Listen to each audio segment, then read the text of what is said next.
Ce vendredi 21 février 2025, Vladimir Poutine a participé à la session plénière du Sommet international sur les avancées technologiques, un événement de premier plan se déroulant au Centre du commerce international de Moscou.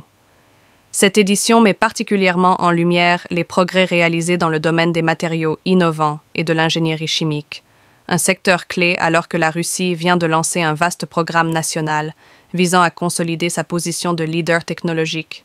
L'objectif de cette initiative, structurer une infrastructure moderne et favoriser un écosystème propice au développement de solutions de pointe en chimie et en biotechnologie, tout en accélérant la production de matériaux avancés et d'éléments stratégiques rares indispensables aux industries de haute technologie. À l'issue de la session plénière, Vladimir Poutine a échangé avec des experts scientifiques russes et internationaux afin d'explorer les perspectives de coopération dans le domaine de la recherche et du développement académique. Avant de poursuivre, n'oubliez pas de liker cette vidéo, de la partager et de donner votre avis en commentaire. Passons à présent à M. Vladimir Poutine qui fait son entrée.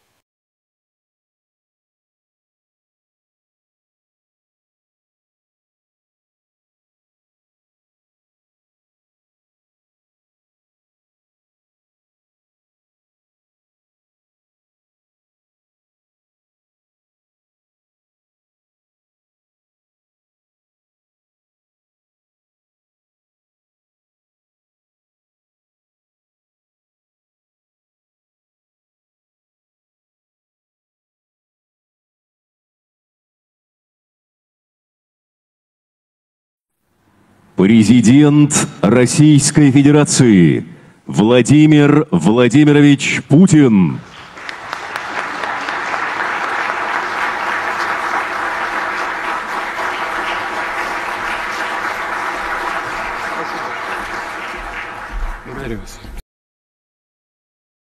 Mesdames et messieurs, chers collègues et amis, c'est un privilège d'accueillir les participants du Sommet international sur les avancées technologiques.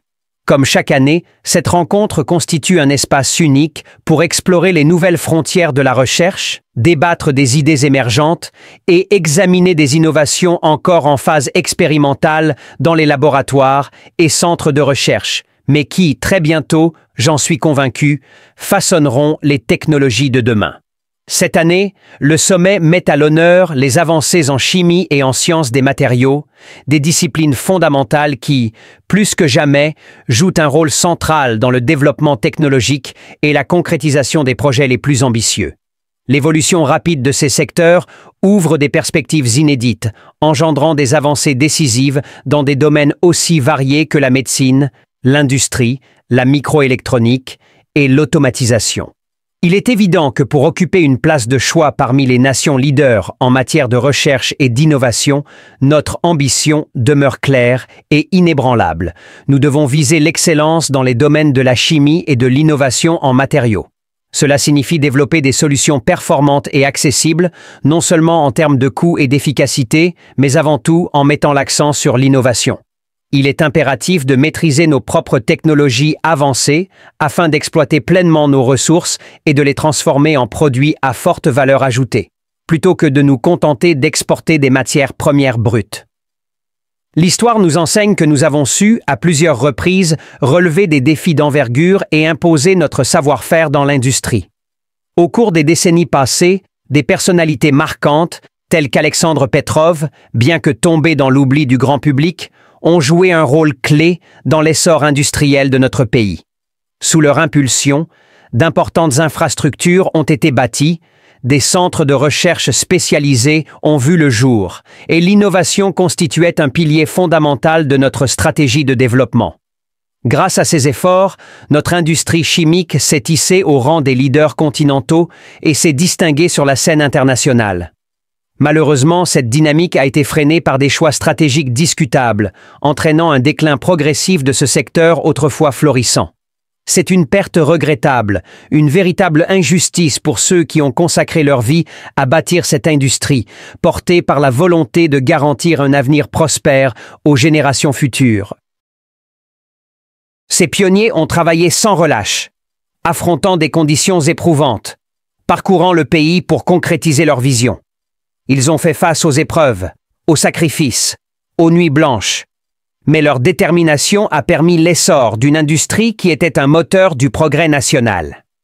Hélas, des décisions mal avisées ont conduit à l'abandon de nombreuses infrastructures, certaines démantelées, d'autres laissées à l'abandon et leur matériel dispersé ou détruit.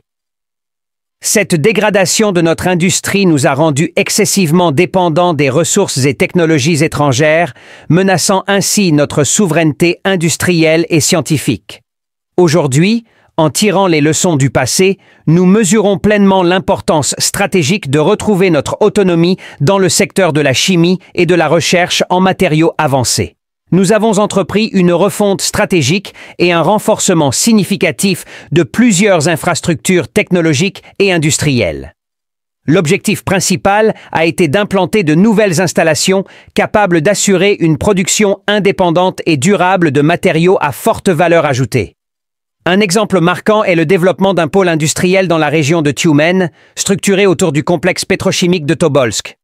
Grâce à la mise en service de capacités de production modernes, une usine de pointe dédiée à la transformation des hydrocarbures a été inaugurée en 2019, marquant une avancée technologique significative. Par ailleurs, un vaste complexe gazochimique est actuellement en construction dans la région d'Amour.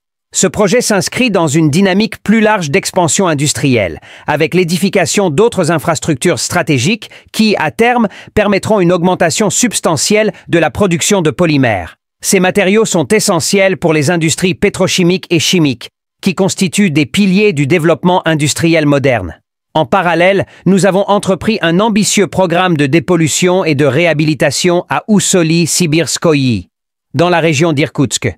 Ce projet ouvre la voie à la création d'un centre fédéral dédié aux technologies avancées et à la chimie de spécialité.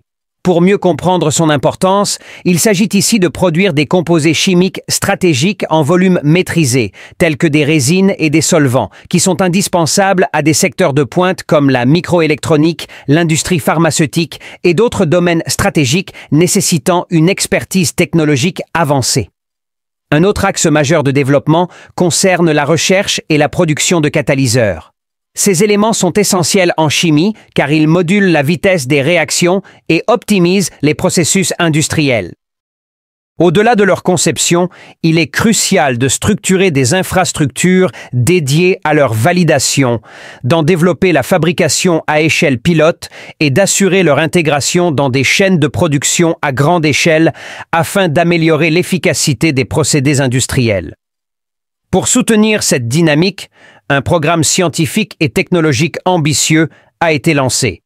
Il inclut notamment la création d'un cluster spécialisé au sein de l'Institut du catalyseur Boriskov à Novosibirsk. Cette initiative vise à renforcer le pôle scientifique sibérien et à en faire un centre de référence pour l'innovation en chimie et en sciences des matériaux.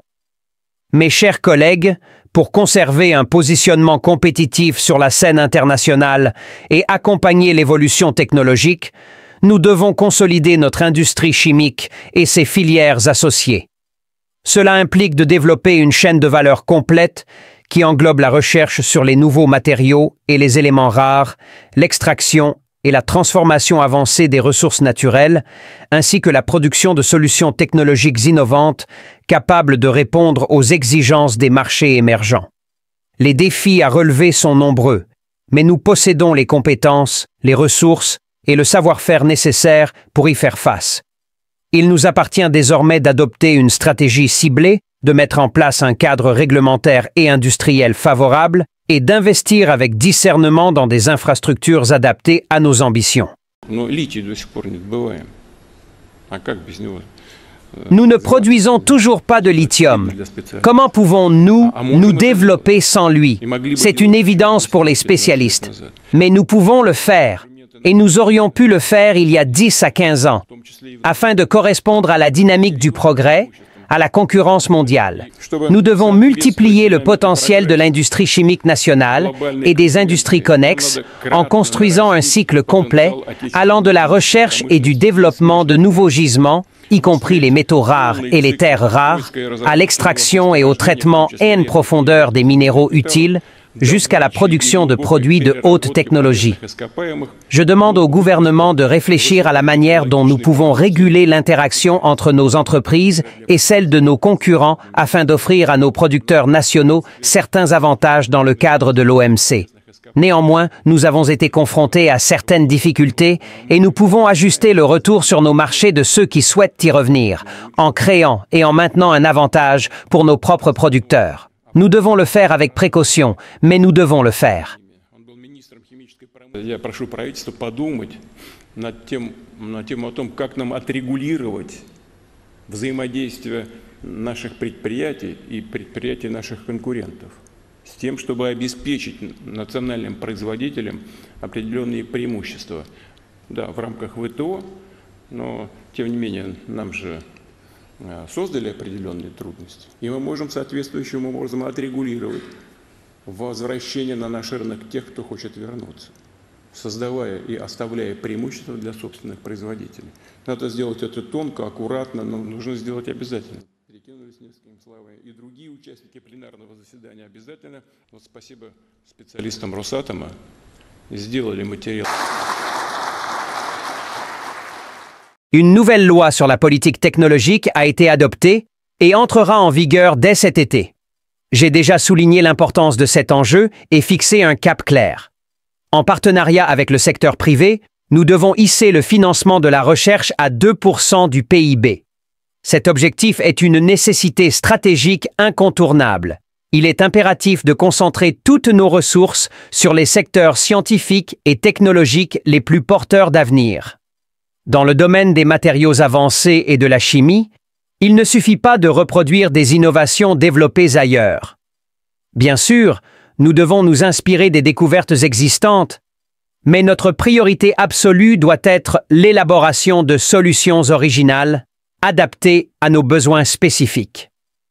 Nos équipes de recherche s'apprêtent d'ailleurs à présenter, lors d'un événement spécialisé, les avancées réalisées et les perspectives d'évolution.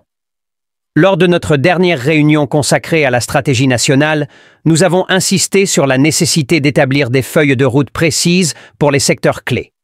L'objectif est de maintenir notre leadership, notamment en chimie et en sciences des matériaux. Cela suppose une identification rigoureuse des centres de recherche de pointe et des entreprises en charge de l'application industrielle des innovations développées. Toutefois, une chose est certaine. En soutenant les technologies clés, nous aurons un impact déterminant sur la société, l'économie et le bien-être des citoyens. Cette transformation concerne l'ensemble du parcours éducatif, des écoles aux universités. C'est avec cette vision et cette ambition que nous poursuivrons nos travaux et j'espère que vos discussions d'aujourd'hui s'inscriront dans cet état d'esprit. Je vous remercie de votre attention.